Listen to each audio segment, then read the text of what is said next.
Georgia Virtue presents the Let Me Tell You Why You're Wrong podcast.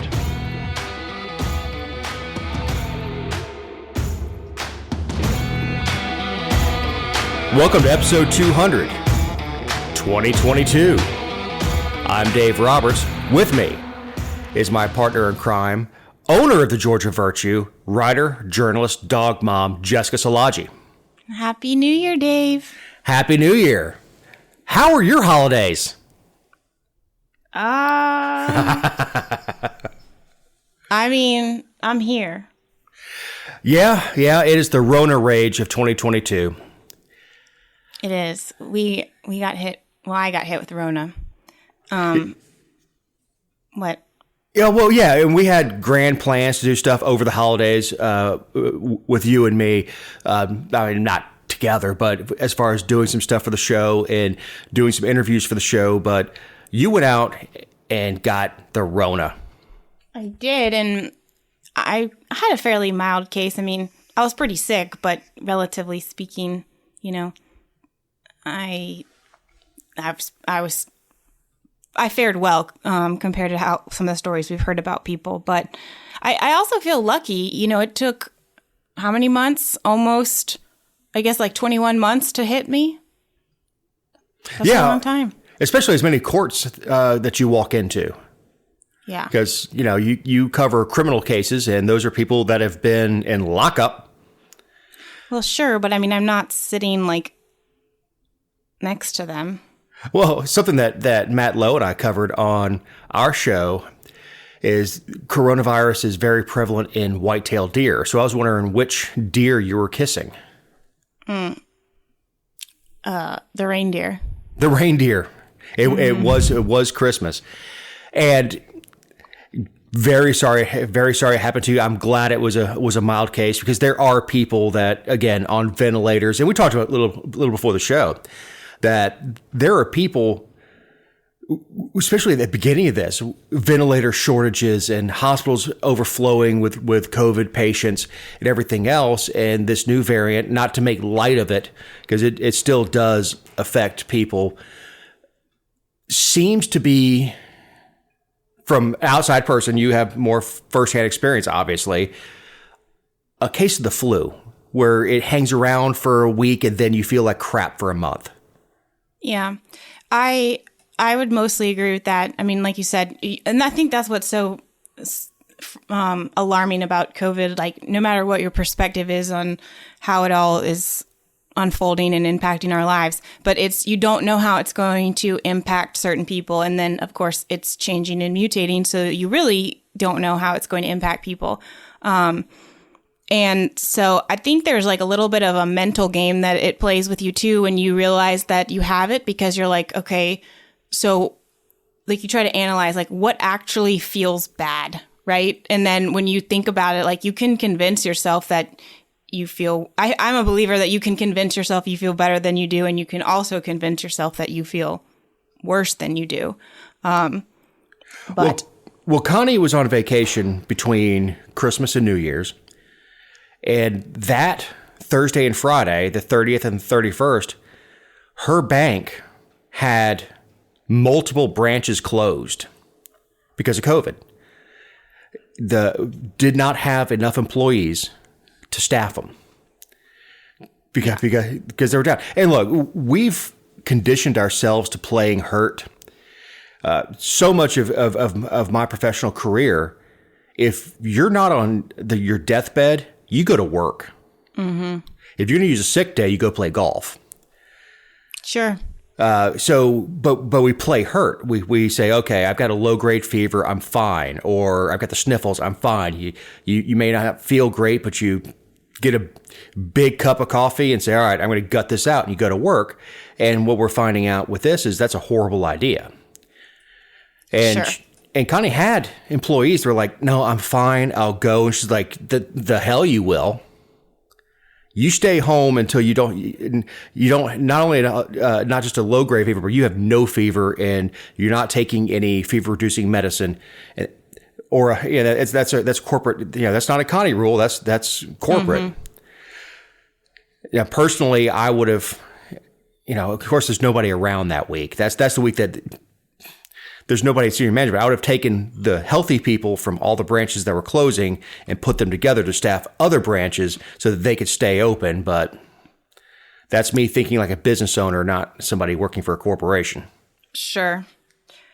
Well, But I slept a lot. Like I slept most of the days that I was sick. And so when I woke up and I talked to you, you said that, Connie's branch was closed, and I saw some other things, and I'm like, oh wow, there's like a surge going on. Like I had no idea what was going on in the world. I got up, would take my medicine, take the dogs out, and go right back to bed, and sleep and get up, take the dogs out, eat a little something, and go back to sleep. And then I slept through the night, had no news, no TV, nothing. It was bizarre. A Ronication. Yeah, except that the only way to get you to disconnect was to get coronavirus. is to nearly kill you. I mean, not the best way for you to disconnect for a week, but I did feel rested though. I mean, at the very end, not during it, but afterwards, I was like, wow, I think my body has like rested. Like this is kind of cool. This is what sleep feels like. Yeah. And for those that don't know, I'll get messages from Jessica at 2:00 in the morning, or see stories that, because I can obviously see the time that things come into me. I'm like, what the hell are you doing up at 2:30 a.m.? Like, well, then I realized she works for herself. She owns the company. And if something pops into her head of a story or something else, it's go hack it out right now. So you are a very industrious person. And then you're back up and in court at 8:30, or else they won't let you in to go and cover a court case. Yeah. Not totally kissing your ass here, but it is you do work very hard. Well, thanks. Well, I don't know if it's a compliment, but yeah. So we have some loose ends from 2021. We have a follow-up on the penny case. Yeah, remember the guy that paid his employee or former employee in a truck full of pennies, right? Like, didn't he back up and just dump he backed them up a truck, dumped out. I can't remember how much money it was in pennies, but it was like $3,000 in pennies, and then covered them in oil. Yeah. And with a note saying, "Here's your final payment." After the guy's like, "Hey, man, you owe me money. You need to pay for my wages." It was that was when Coinstar did the real MVP thing and took the money anyway. And didn't they like match it? They did. They didn't take their usual 10% or whatever they take. Yeah. Yeah. And look, good on Coinstar. It was because it was a national story. $3,000 is the cheapest advertising you will ever get on TV because the news was carrying it. Yeah. But the jerk who backed his truck up and dumped all the pennies out, I think he regrets it now. He's getting sued by the Department of Justice, or Department of Labor, excuse me. Yes, for $30-something thousand for lost wages. Yep. And Miles Walker, I guess they said that he violated the retaliation, overtime, and record-keeping prohibitions of the Fair Labor Standards Act.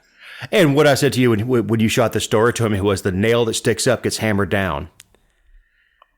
They found other violations on him, that he was having people work. The overtime he was paying straight pay. So a person was making $15 an hour over 40 hours. It's supposed to be time and a half. He was continuing to pay them $15 an hour. So had he not been an a-hole, the DOL would not have been giving him a colonoscopy looking for something to hang him. Well, and the Department of Labor, I guess they opened an investigation into what he did to the former employee. And I guess it took like 7 hours to remove all of those pennies and clean them because it stained the driveway or something. And so they, again, and that's like not the end of the world, but the Department of Labor started investigating the employer as a whole because he had put defamatory statements about that former employee on the company's website.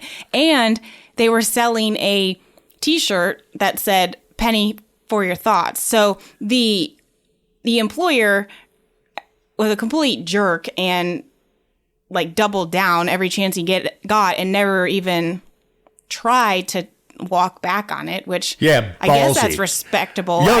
Oh, no. I respect it. Ballsy. Okay. So there was a football player named Brian Bosworth back in the late 80s, early 90s called the Boz.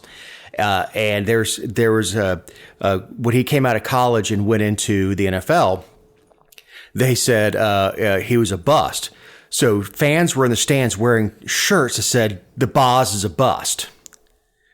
Bosworth owned the company making those shirts. Just brilliant. I mean, absolutely brilliant. Yeah. And look, if you just handle your business, if you keep your head down, and I don't like the Department of Labor. I don't like labor laws in general. I don't like minimum wage laws. We have the right to choose for whom we work and for what wage. And if people are unhappy with working 45 hours at $15 an hour, then you go find another job. But it is what it is. He decided to make an issue of it and make a statement on it and be an a-hole. Consequences. Yeah. Yeah. So yeah, it's the same rule I have. Look, if your license is suspended and you're driving, you better make sure everything on your car is legal. You have your tag light works, your blinkers work, you do the speed limit. You know, I see so many times with bookings, driving a suspended license, tail light out, speeding. I'm like, if you know your license is suspended, why the hell are you speeding? You make sure that sucker's clean. You know, well, it's like when people are hauling drugs. Why are you speeding or cutting people off or doing stupid stuff when you're hauling drugs? I don't. Right. Yeah. You should be. If you're riding dirty, you should be driving clean. Oh, wow. Speaking of dirty, Dirty Dick Donovan pleaded guilty to unprofessional conduct just last week. I am miffed about this, and I can't remember. I remember you asked me, because you always ask me about Jackie Johnson, Mark Jones, all of these that we've discussed. You said, do you think he'll spend a day in jail? And I think I said no. I don't remember. But I am super miffed about the plea, because if you recall, he was charged with bribery, 2 counts of false swearing, and violating his oath of office. And we've talked at length about the violation of oath of office charge, which is like basically a sentence enhancer for people who are in a position of power or elected office or appointed position, and they abuse that. It's supposed to be a way to ensure that they basically spend time behind bars. And he pled to none of the, like, I didn't even know that unprofessional conduct was a thing. Right. It has to be only for either lawyers or elected officials. Well, it said unprofessional conduct by engaging in malpractice, misfeasance, or malfeasance in office. So, yeah. Well, I'm guessing that comes from the time that he acted as the victim's personal attorney by getting her off the shoplifting charge. Right. Look, he was dead to rights. If anything, and I don't want any state agency going after somebody with vengeance. But if anybody is dead to rights, it's Dick Donovan. We have hours, and we've covered this on the show, hours and hours of painful audio recordings that this woman took. Mm-hmm. Paulding County shelled out $300,000. You know, Paulding's where I live. Shelled out $300,000. I understand it's their insurance and all that stuff. Shelled out $300,000. He was not. It doesn't matter. It's still. He wasn't forced to make restitution for that. Right. No restitution. He was sentenced under the First Offender Act. He's going to serve a year of probation. Obviously, you know, he was suspended, but he's collected his salary for the last 12 months. Right, and this story actually goes back to 2020. The only thing that killed the story, why it fell off, was coronavirus. Right. And he was indicted in February last year. Yeah. And then, it took a full year for him to be indicted, and almost another full year. And during this time, there was we were working against the clock to get him fired or removed from office because the January 1, 2021, he became vested in the state retirement. Which can't be undone. They can't take that back no matter what happens. Well, they could fine him enough. Well, I guess, but you know what I mean. Like, he's got his retirement. Now, he did have to surrender his law license, but he's 76 damn years. Yeah, he's 76 damn years old. I mean, it's not like he was going to leave and go into private practice and start a practice. Give me a break. And look, the Donovan story is if you take out his personal stuff, it's fairly good. He was a police officer, went to law school, went into private practice for years. I think his private practice started in '89, and then became a district attorney. So if you look at it that, like, man, that's an American success story. You're talking about a guy who was a street cop who went to law school, and he's going to go out, he's going to address the injustices in the system, but power corrupts. Boy, does it ever. And look, the tapes that I heard, and I listened to hours and hours of it. It is so painful to listen to. Like I've heard Isn't flirting. Isn't he married? Yes, quite. And I do wonder how long that marriage is going to last.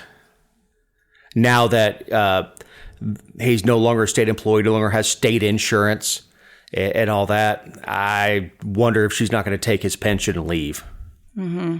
Because, I mean, honestly, you go to court for your divorce and like, all right, Dick, do you want me to play these tapes in court, or you just want to go ahead and give me what I'm asking for in the divorce? Right.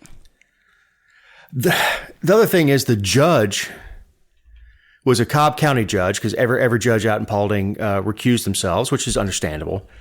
But this judge has known him since 1979 or something like that. Judge? I'd have to look it up, but the judge read him the riot act, saying, I've known you for so long, and I can't believe I'm having to say this to you. So I understand the legal profession is fairly small, and if you're a DA, it's not that small. Well, if you're a DA, there are going to be people that you've interacted with. Plus, lawyers interact with each other all the time. One day you're arguing with somebody, and the next day you're arguing against them. To them, it's just a job. It's like sparring in a boxing ring. But yeah, the judge has known him for decades. I'm really disappointed. Bribery and the charges were appropriate for what he did, and unprofessional conduct under the First Offender Act. I don't even think elected officials should be allowed to use the First Offender Act if they committed the crime in their official capacity. Well, I can't speak to that, but there should be 1 year probation. There should have been some. I'm not saying I ever expected Donovan to sit in a state prison, but it sure does seem like Carr's office looked for a win without actually getting a win. This isn't a win. Right. No, I agree. But when it's looked back on in 20 years and say, oh, well, they got a conviction, they got a guilty plea. Mm-hmm. I'm very close to the situation because I'm in Paulding County. I know Dick Donovan. I know I'm friends with his replacement, Matthew Rollins, who is the temporary, hopefully named permanent DA, just for recruiting purposes, for keeping good lawyers in that office. And I'm supporting for his run this year for district attorney. He's a great guy. He was put in an awful place with this one, but man, the folks out not here as awful as that poor woman. My God, the people out here are pissed. Why? Because they don't think justice was done. Well, they should have been more vocal when it happened. A lot of them were. Remember, the news of this disappeared with coronavirus. It was so people here. The people in the know out here were furious with Dick Donovan, mostly for the money. Yeah. Then when actually the person who broke the audio was Matt Lowe. Yeah, I've got a note on that about Matt Lowe and his journalistic ethics on my closing thought later. But he got a hold of it, and he was there. Even the people at the county were telling him, "Don't go anywhere. We can't give this to you until 5:00. Don't go anywhere," because they knew what it was. Everybody was done with Donovan out here. He needs to tuck his tail and run. I understand that everything works and he's not out of practice. That's one of his quotes. Ugh. I know. Look, he is 6'5", just slovenly.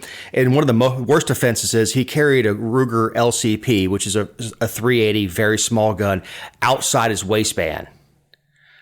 And I'm like, man, you need to hide that in your pocket. If you're going to carry something outside your waistband, at least make it something full size and manly. He's not manly. No, he's not. Manly men don't prey upon their employees knowing that they have nowhere they can run. So, new year, same handouts. State-funded pre-kindergarten and child care teachers in Georgia will get a second round of $1,000 bonuses from federal coronavirus aid. This is nuts. I mean, our state is turning into the, everybody but a hard worker in the private sector gets $1,000. Kemp has crawled up teachers' butts. Well, he ran on that. I know. And there are so many of them in the state that, and we're in election year. I mean, this is governmental bribery. He knows he's in for a fight this year. But do you know anyone who's like, yeah, I'm voting for Kemp because of that stimulus, basically is what it is. No, because didn't work for Trump. No, it didn't. But I don't understand why they think it translates to votes. Like, the Democratic model of handouts is a lifestyle, not and it's like in the mind of voters, I don't think you can cancel out everything else with $1,000. No, you can't. And I don't know. I'm going to out-socialize Stacey Abrams. I mean, is that the plan? Well, you can't. The woman is... Right. So when you do stuff like that, all you do is piss off fiscal conservatives. Right. You are not going to bribe yourself into out-socializing a Democrat. No, I don't know. You don't get into being a pre-K teacher. You don't get into being a teacher thinking it's going to, I've said this many times, thinking you're going to get rich. The best you can do is okay. And to be clear, this wasn't Kemp's decision. I mean, it's his administration, and it's coming from the Department of Early Care and Learning, which, he appointed Amy Jacobs. But she said that it was a small yet significant way to recognize the dedication and hard work shown during the COVID-19 pandemic. Okay. What? What? They were sending kids home. Well, the pre-K stayed open because remember they got special. They were considered essential. Do you remember that? Yeah, there was all that, So you gave them a special classification and deemed them essential and then rewarded them for it. They never missed a paycheck. You know who did? Bartenders, waiters, waitresses, restaurant owners. Those people missed paychecks. Teachers, pre-K teachers, college professors never missed a damn paycheck. apparently they set aside $65 million for these payments earlier, or I guess last year, and it all went to the 33,000 teachers, which came out to $33.4 million after everything. So basically, they budgeted amount of money because, they got that lump sum from the federal government. They budgeted a lump sum and dispersed it, knowing that they were going to have almost double that left over. I really hate the concept, and I hear this. I'm involved with local government where I am. Those aren't our funds; those are federal. Those aren't our funds; those are state. It's still my money, a-hole. Mm-hmm. Man, I don't know. I know I hammer teachers. I don't dislike teachers. I love teachers. I absolutely do. I hate teachers' unions, and I hate bribery. I just don't. I don't know what need this fulfills, other than I'm sure these pre-K teachers will appreciate the $1,000. I just don't know what this solves, other than unless it's one of those use it or lose it things for the state. We got to figure out what to do with these coronavirus funds. They have like 5 years to do it. And what's even more frustrating is that, like I said, they have double the money left over that they allocated. How many other agencies are about to do this same thing? Because I've heard rumors about other entities that are going to be handing out money, and Oh, don't think for a minute that the teachers' unions aren't already warming up their collecting bags. It's like, whoa. Why'd you give it to them, not to us? The state agencies are doing the same thing. Hey. We were essential. We had to give people tags. Why don't you give all the tag folks, I don't know what they're called, but tag folks, a bonus? Well, what about us? We're jailers. We had to operate the jails during coronavirus. Why don't we get a bonus? I don't like picking of winners and losers, and I absolutely abhor government handouts. Right. So I don't know, man. It's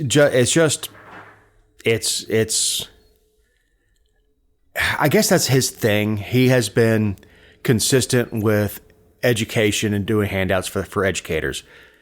And I don't know, in your book, Jessica, you do have a certain amount of respect for consistency. This is a good time to remind you that these are our opinions and not those of anyone not on the show or any respective company for which we may work, own, or otherwise associate ourselves with on a regular or irregular basis.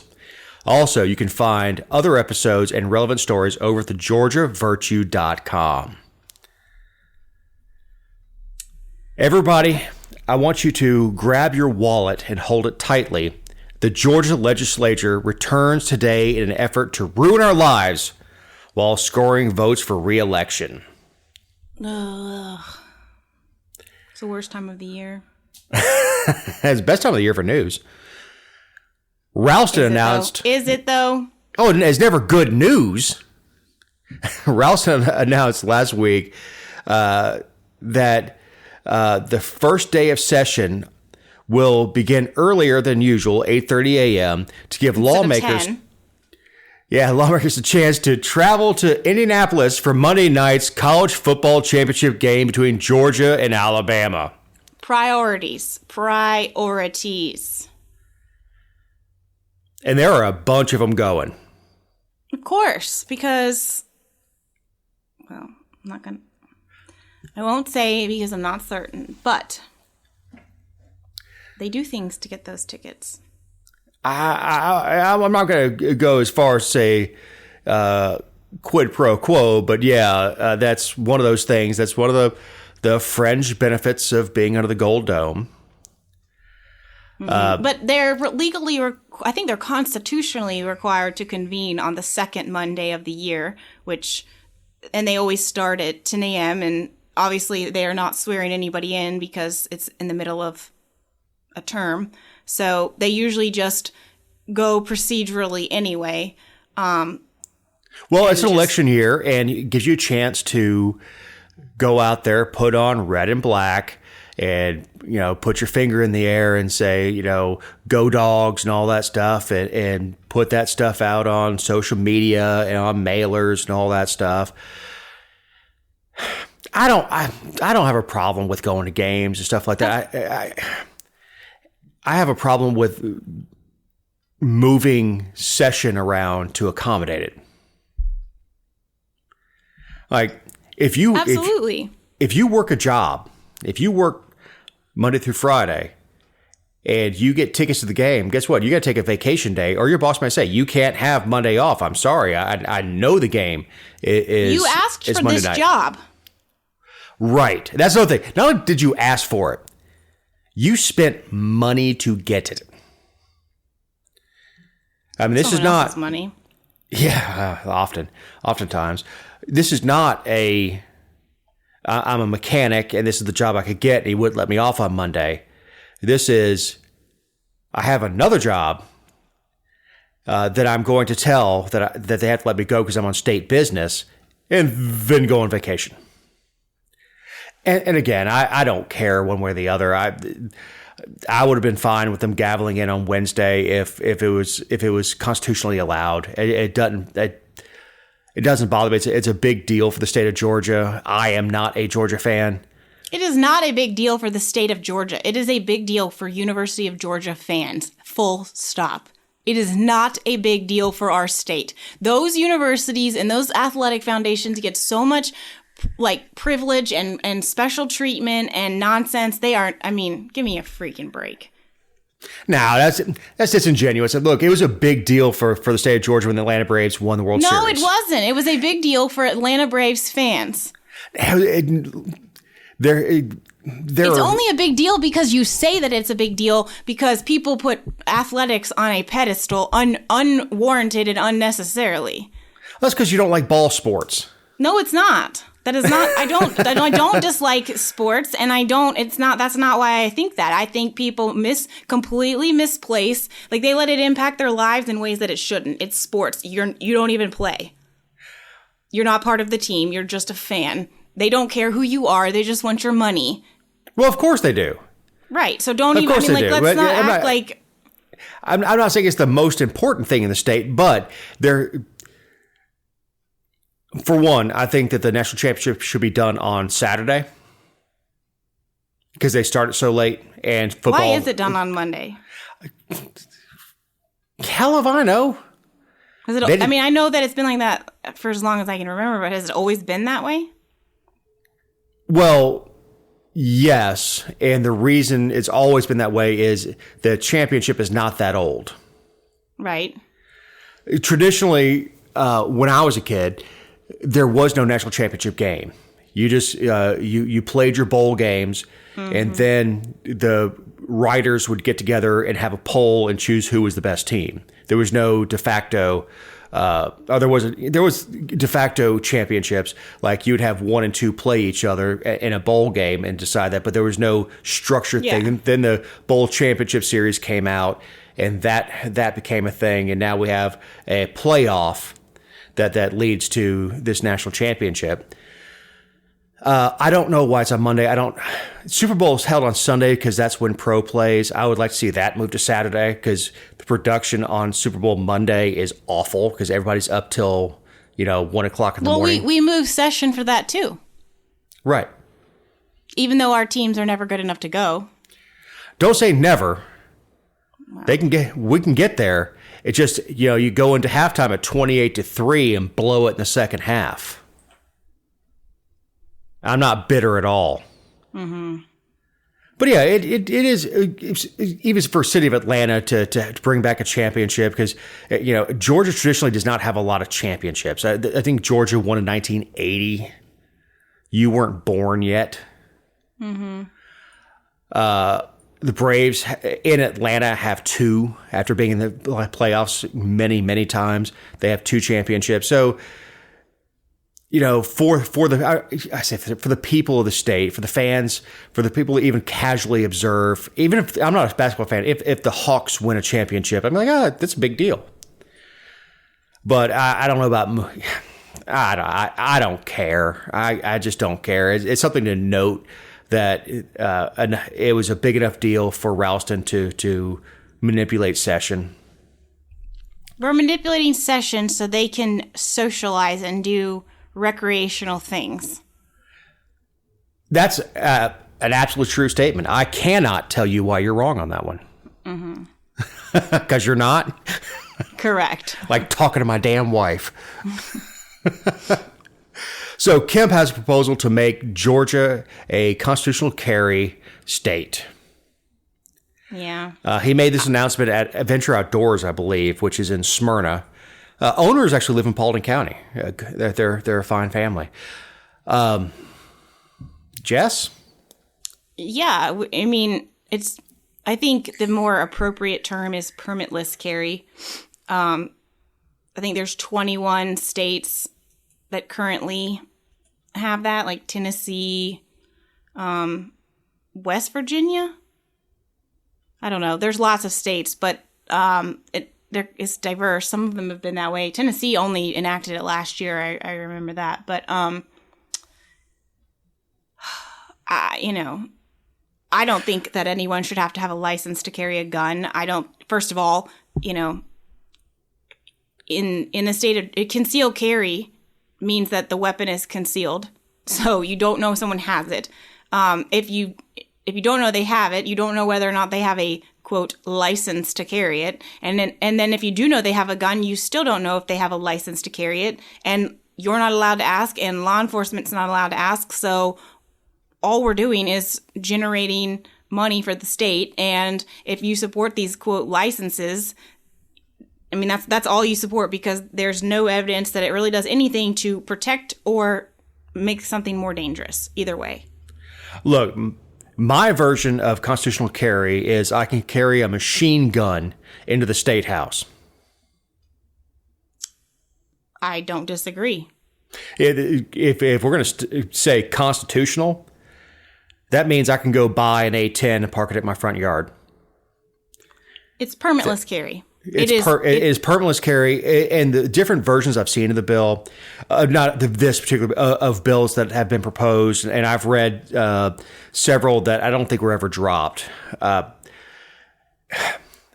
What it does is it expands the availability to carry for people who don't have permits, but it still gives preference to those who go and purchase the license.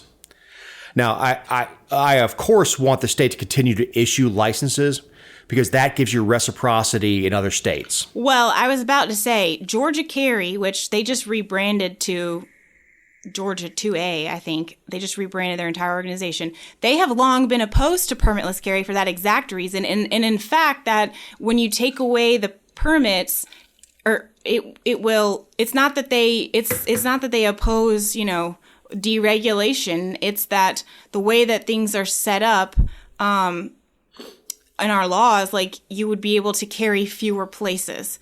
And so to truly do it correctly would require adjusting a lot.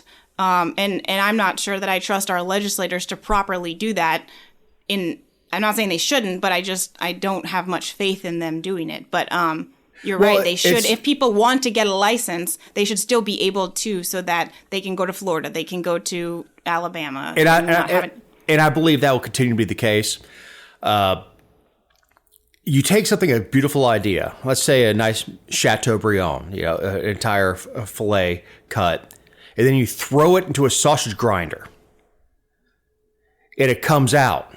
It's no longer filet mignon. And that's what happens it doesn't matter what level of government you're at. We have this beautiful idea that constitutional carry, you can carry anywhere you want.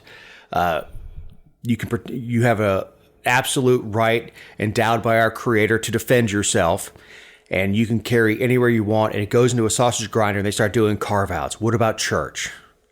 What about here? What about there? And of course I support the idea, I haven't read the proposal. I think that actually I know that the idea of having a permit to carry a firearm is our last surviving Jim Crow law. Sure. Absolutely. If you cannot charge a poll tax because you have a constitutional right to vote, you cannot charge a gun tax because you have a constitutional right to bear arms. Now, but the court disagree with me. Don't know. They're too dumb. They don't know that it was a racist law. Yeah, Martin Luther King was denied a carry permit for that very reason. Yeah, absolutely, it's a Jim Crow law. But somehow Democrats were the champion of it back then, and they're champions of it now. Welcome the new boss, the same as the old boss. So anyway, Kemp also is proposing to give teachers, a pay raise. Yeah, because, initially he wanted to do that bonus, and then he didn't do the whole thing, and teachers were mad. So, of course, he's, quote, circling back. And, election year. It's going to be brutal. It's going to be brutal. And I blame Vernon Jones and Candace Taylor and David Perdue for part of that because,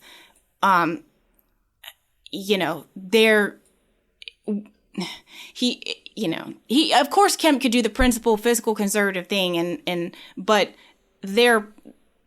he knows what they're going to attack him on, which is promises made and promises kept and all that.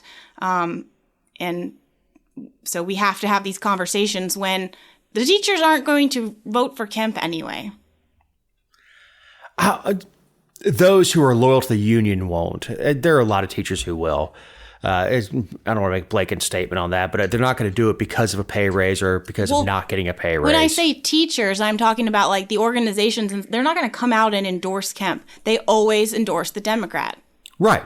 It doesn't matter what you give a union. They are not going to support a Republican. That's just the way it is. That they're just not. You can't buy them off, Brian. You just can't. Right. So, Jessica, are the lawmaker pay raises coming back? Well, that legislation last year about giving them the raise, that would go with the cost of living adjustment, where it could only go up and never go down. And I think it was something like $48,000 a year up from their current $17,000. That is still on the table because it didn't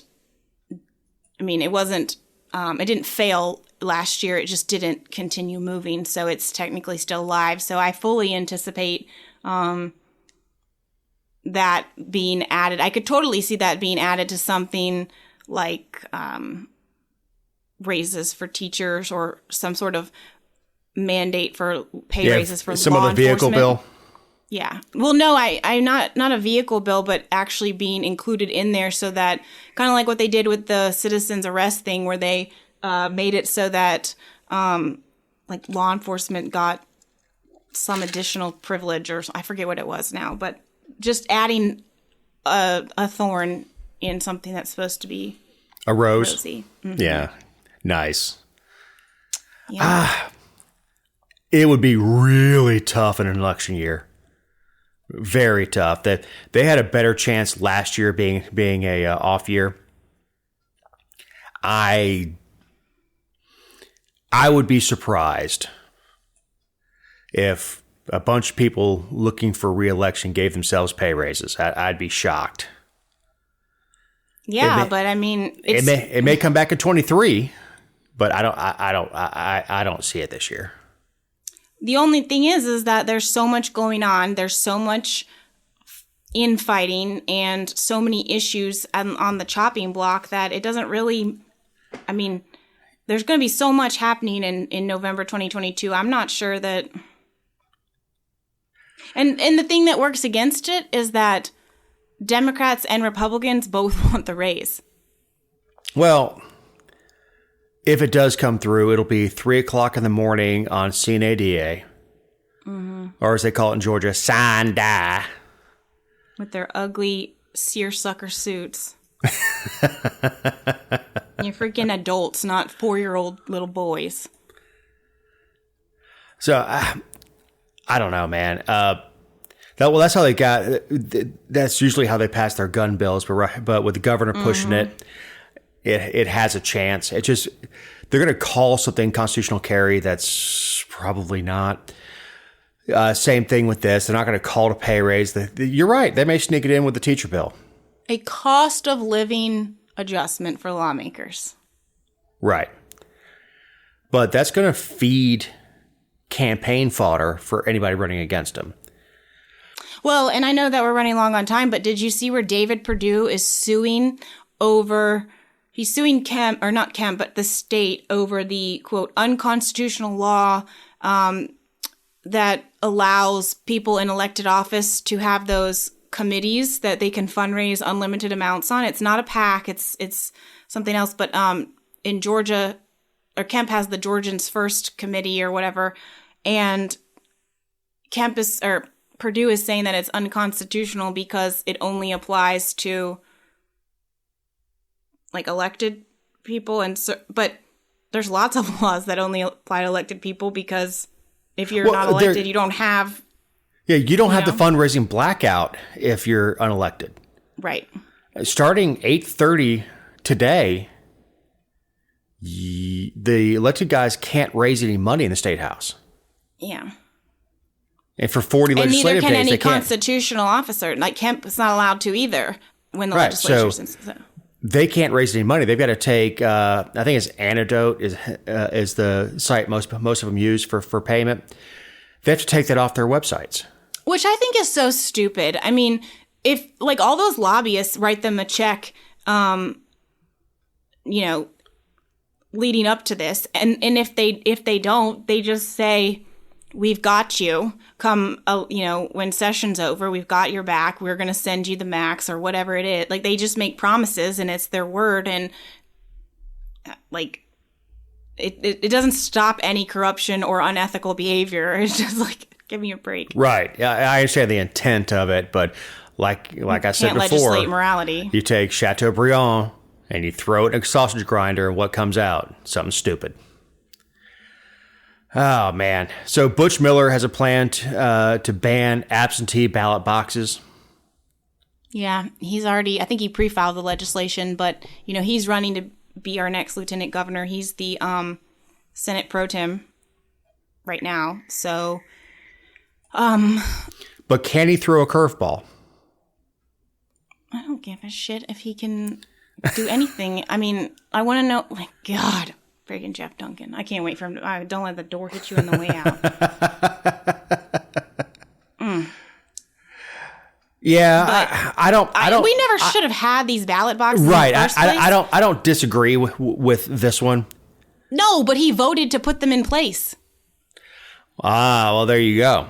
I mean, he voted in the comprehensive overhaul. I mean, yes, Raffensperger did it as a... what's it called? Emergency rule, during COVID, they put the ballot boxes around. And then in Senate Bill 202, which is our elections bill that the state's getting sued on left and right, I think these were in there. And there was no initiative to ban them. But now, I was for them before I was against them. Yeah.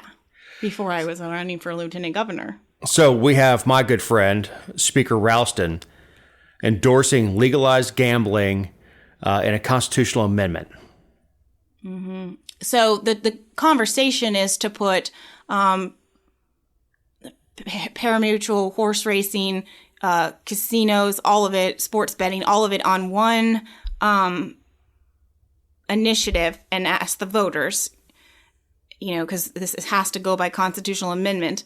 And instead of trying to do each one piecemeal, because every year, Ron Stevens will do this one and Alan Powell will do horse racing. And so instead they would just talk about gambling as a whole, put it on the ballot, poll the voters. And then this is what ticks me off is that they want to put it on the ballot and then come back the following year if it passes and do the enabling legislation, which is not how we do it in any of our other constitutional amendments. If you recall the stripper bill and the Outdoors Act and the Stewardship Act and every one of them, they do them together so that, of course, not everybody wants to go look at the legislation, but if somebody wanted to look at the accompanying enabling legislation, like what will this constitutional amendment actually do, it's already been approved and they're held to that.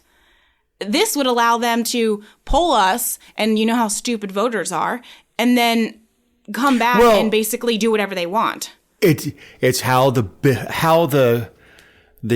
prop is written. Just like with school taxes, are you willing to give 1 cent to save children, or do you hate puppies? Right. But it wouldn't even be that concise. Like, it would be worse than that, because they would have no boundaries and guidelines to stay into. They would come back and set the guidelines after. Which they did a little bit with the Outdoor Stewardship Act, but there was still a framework in place that they had to adhere to. And look, I certainly think that sports betting should be legal in Georgia. I don't care if people gamble, but I will say, in no community outside of Las Vegas has a casino been good. No. And I have a huge problem with, we always talk about legalizing gambling and legalizing casinos and legalizing sports betting. I don't want it legalized, because then the government is involved in creating their racket. That is my problem with every single bill that we've had so far, is that the government is going to decide who can run it. The government is going to decide where they go. They're doing their own, quote, lottery system to place them. The government is completely in control, when it should be you're decriminalizing the behavior so that the government can't, just have their filthy hands in it. And the argument is, we need to tax them so that we can have rehabilitation programs for the people who have gambling addictions and restitution and all that. Well, there's also another argument for it, especially with gaming machines. When you have a gaming commission, the machines are inspected. There's a certain, you can set a slot machine to be as tight or as loose as you want. There's no such thing as a random mechanical item, especially with computers. There is an algorithm they have that sets up this machine is going to pay out a certain percentage of the time, and that's regulated by the state. That's ridiculous. If you want to gamble and you're going to get screwed, then that's on you. I'm just telling you what it is. These people that go into these gas stations and play, let them get raked over the coals. Well, that's what's happening. Yeah. Good. Well, yeah, I agree. They're stupid. You're a consumer. The government can't protect you, and it shouldn't protect you. And if you want to spend your day pulling a lever at the gas station, then you should be broke. Look, I agree. And look, I'm somebody who gambles. I go to Biloxi. I'll go to Vegas. I play poker. I'd rather go to the mall. Yeah, you're definitely going to lose there. Best joke. You get to bring something home. Best joke I ever heard was it was an old woman comedian, and she goes, "We went to Vegas last week. My husband forgot his glasses. He spent the entire weekend playing the change machine. He broke even." Jessica, as we're winding up our first episode, number 200, and the first of 2022, what are your closing thoughts? I don't really have any, except that I'm just a little bit sorry about, what's coming over the next 40 days with the legislature, because there'll be a lot more bleeps, and I just spend a lot of time mad, and so, that's it. Well, I have one on government vindictiveness. So Matt Lowe, for longtime listeners know this, but he was a former co-host of this show. He is my co-host on our hunting and fishing show, Surf and Turf. Dabbled in journalism a few years ago. He actually writes better than he talks. Put in a Freedom of Information Act for the city of Dallas in Paulding County, over a brew pub that was trying to open and was stonewalled.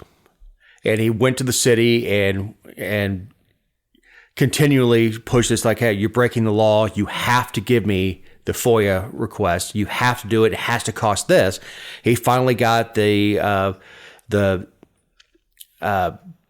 attorney general involved, and that office. And this is 4 years ago. Came and hammer as much as they hammer the city. Like, you have to hand this over, and got it. So Matt happened to be with a mutual friend of ours who owns several businesses in Paulding County, and went to the business development office because he's trying to do some upgrades and things like that. And if you get business development on your side, it's a lot easier to get permits. So this woman just is like really, really off that day. And our mutual friend has dealt with him before and all that. So Drew goes in the next day. He's like, that was Matt Lowe. He's like, yeah. I knew him by sight in the community development office from pushing the issue 4 years ago. 4 years ago on something that they are required to do. So how do you hold a grudge over something you were supposed to do anyway for nearly half a decade? And That's government. And know him by sight. Now I understand people know Matt Lowe or Matt Troll, as a lot of us call him, by reputation, but knew him by sight. And this is a guy who didn't say anything, who just happened to be riding along with him. I don't know if they're going out to lunch or something, just happened to be riding along with him. That one is hilarious. It is. That he, and it shows how rattled they were by him asking questions a couple years ago, which he never did get the answers to. No, he got the FOIA. The attorney general forced him to get it, but they are so vindictive over having to do their own damn job. They're still mad about it. And they're still mad almost half a decade later. So that, ladies and gentlemen, is government. At work. Or not. Right. So, for Eric Cumby, our editor, for Jessica Szilagyi, my co-host and brains of the operation, I'm Dave Roberts. Have a great week. I came from the mud. There's dirt on my hands. Strong like a tree. There's roots where I stand. Oh, I've been running from the law. Hope they won't shoot me down soon.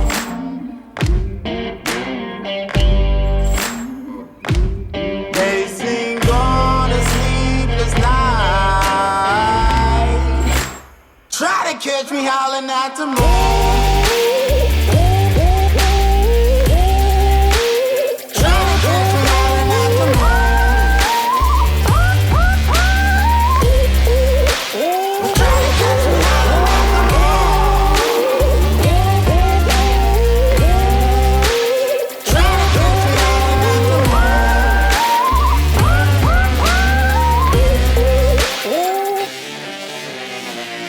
When it rains, it pours.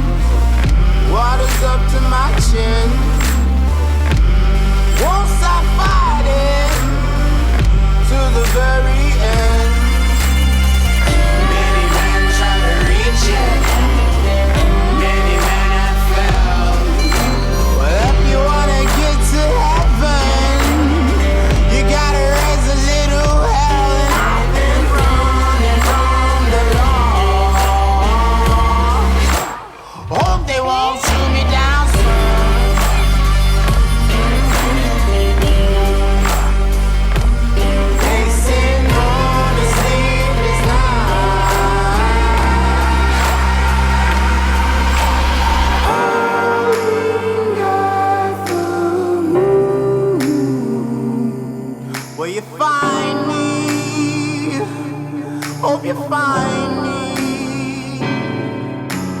I'll be back home soon when the sun rises.